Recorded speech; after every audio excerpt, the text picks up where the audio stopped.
Okay, so welcome to the latest edition of Living with COVID-19. So now the outbreak is more or less over here in Chongqing. Our focus is now shifting over to other countries where it's still kind of reaching its peak. So today, the gentleman joining me today obviously needs no introduction with me. But for audience to begin with, so Dad, could you say a few words about yourself? Hello, James. Yeah, I'm old, grey, haggard, 65, retired, and a little bit feeling that my style is restricted. My lifestyle is certainly restricted on lockdown. Yeah. All right. So my first question is going to be, I suppose here in Chongqing, we're going through the COVID-19 crisis basically for about the end of January until about early to mid-March. But during that time, how was the news coverage in the UK about the crisis in China? Well, I thought it started to roll up. We're well aware of the world situation and how linked up everything is.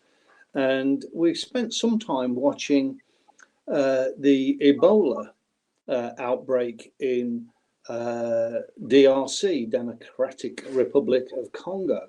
Now that is a very much more serious disease than COVID, but it was good to see how the world eventually wound up and responded to that. And we're well aware that we're only one mutation away from a new disease, and if it gets on an aeroplane, who knows where it's going to get off. I mean, had you heard of Wuhan before the COVID-19 crisis? No, I have been into China with you, of course, several times, but Wuhan wasn't really known to me. No, I know Chongqing reasonably well. I very much enjoy my trips down into Jeffan Bay and things like that. And I'm thinking of places I would love to go and visit again. Now, Fisherman's Village, I very much like that. And yeah, the citadel in Hechuan. Yeah, that's a very popular. Hechuan, yes, I know Hechuan too. And I often get amazed looks when people talk about people from these strange lands. And I say, I'll have you know that my family is now Anglo-Chinese, Pakistani. And it's quite a mix, but I really enjoy it. Yeah.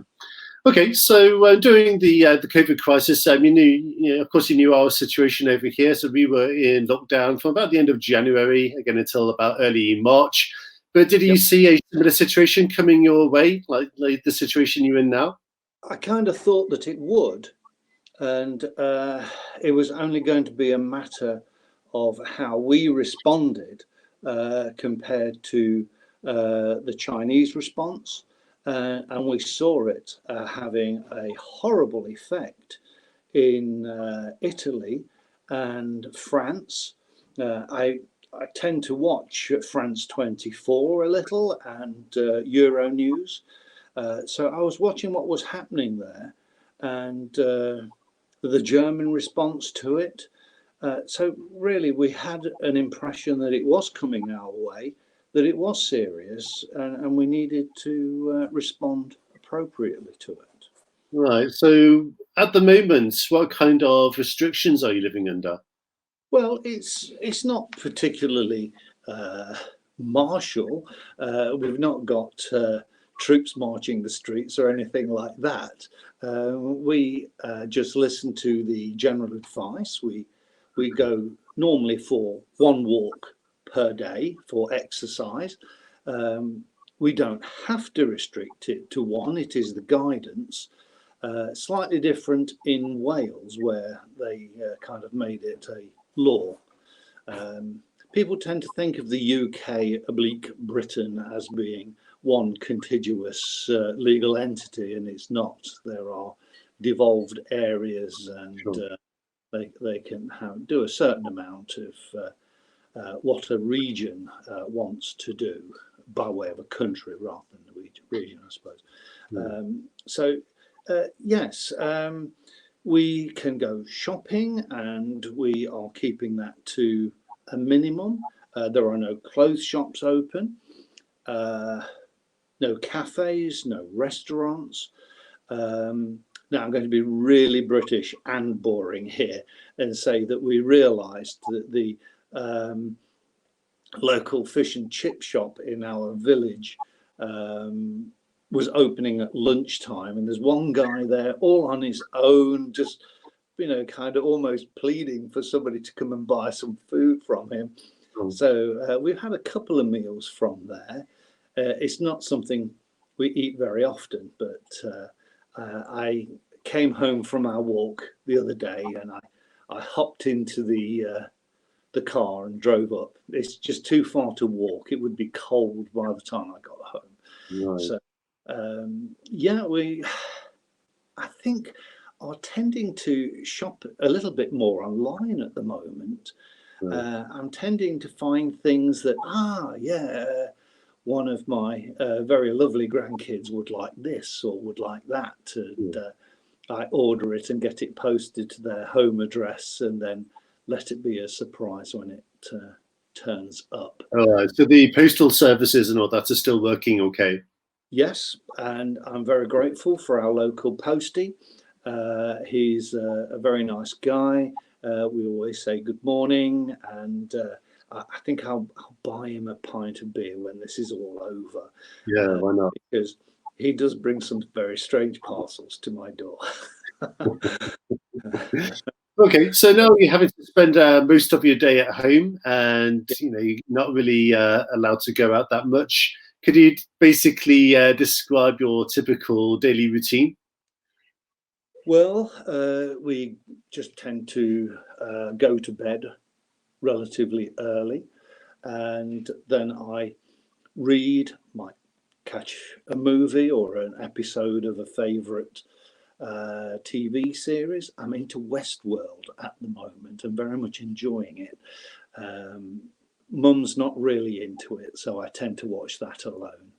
And sheer crazy escapism, I have 3 movies, John Wick with Keanu Reeves. It's very violent, but not too serious.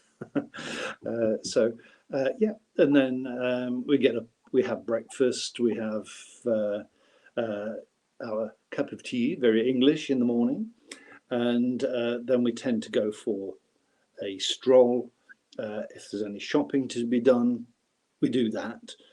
And our usual British institutions of Marks and Spencer's cafe are closed to us, unfortunately. So I've been buying coffees and teas that I can use just to have something that's different. And our neighbours, we sometimes phone our next door neighbours to see if they're talk over the fence. Yeah, we're not talking really over the fence. We see very little, and our elderly neighbour lives alone, and she's been not well of late, and COVID would hit her very, very hard, I'm sure. Yeah, so I mean, that kind of is leading me on to the next question I was wanting to ask. I mean, during the COVID-19 crisis, I mean, do you feel a high level of concern for your safety or your health? I mean, do you feel under threat, or are you under the impression that if you kind of stay indoors, the situation is just kind of going to breeze over, then everything's going to be okay? Well, this social distancing is all about helping to control the spread. I'm not worried. I don't feel threatened, but I feel concerned. And I'm concerned and sensible enough and hopefully responsible enough to go along with the plan, which is to remain distant and let our National Health Service and emergency services pick up the weight, and I've always been a very keen supporter of the NHS, but it's underlined how important it is to the UK way of life. We get a very good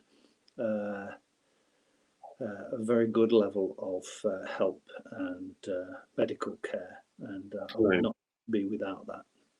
No. Okay, so at the moment, you think you're going to be into lockdown for another 3 to 6 weeks, something like that? Well, we heard a few days ago that the lockdown was to be extended 3 weeks. And personally, in discussions, me and your mum, we tend to think that we are not going anywhere until June.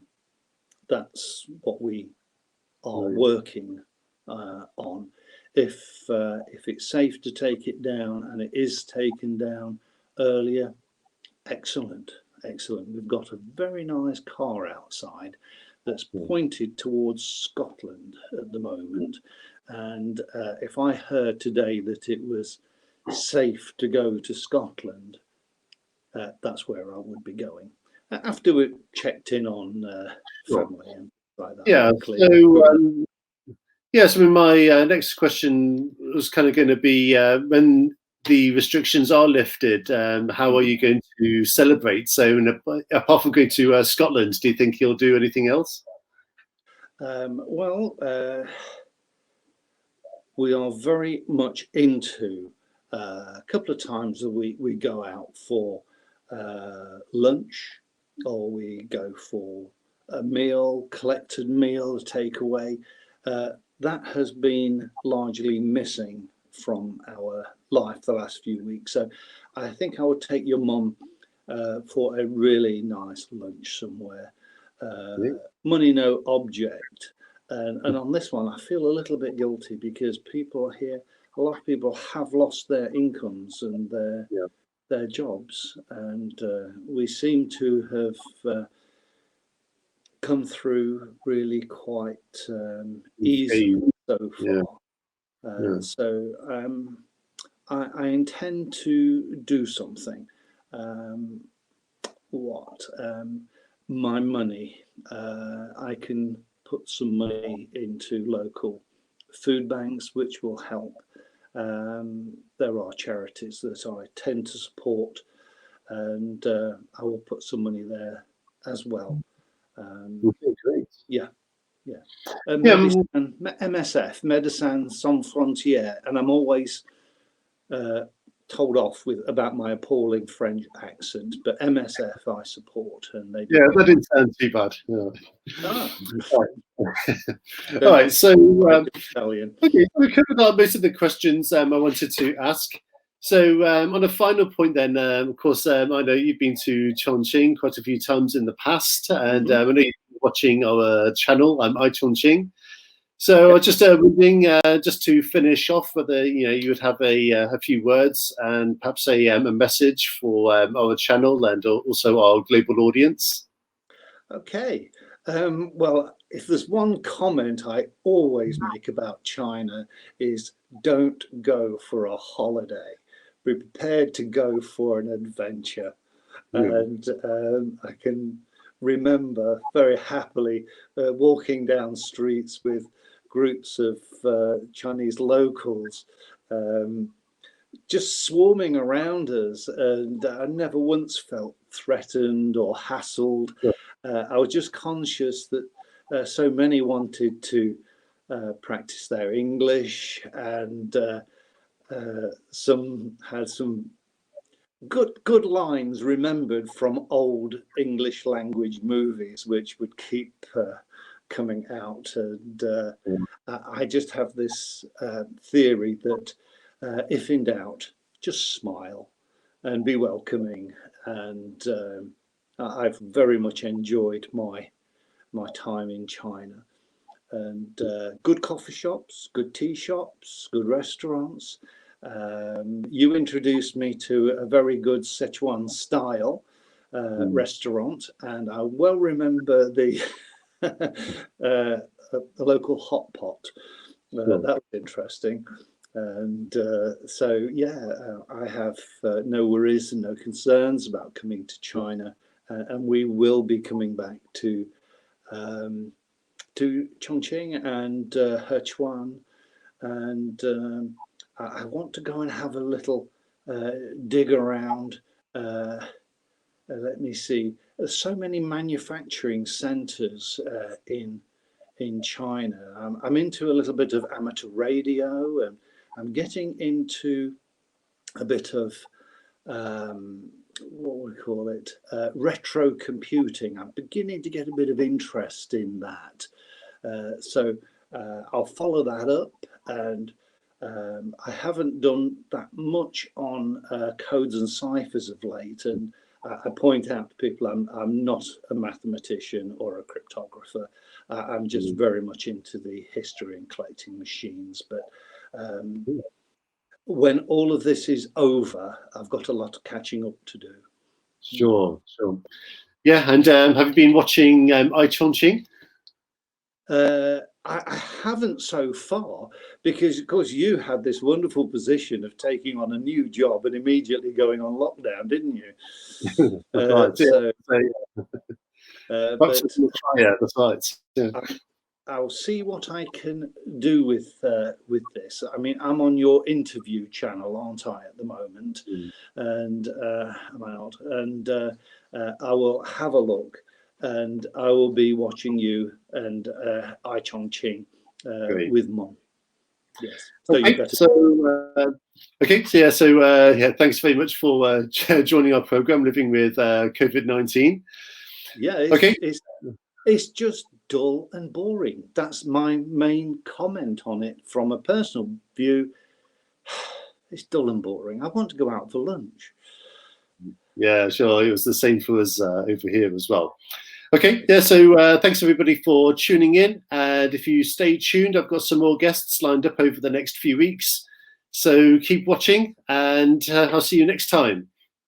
Okay, James, you take care, and I better go and speak to your mum. Okay, bye-bye. Cheers. Take care. Bye-bye, everybody. Be well.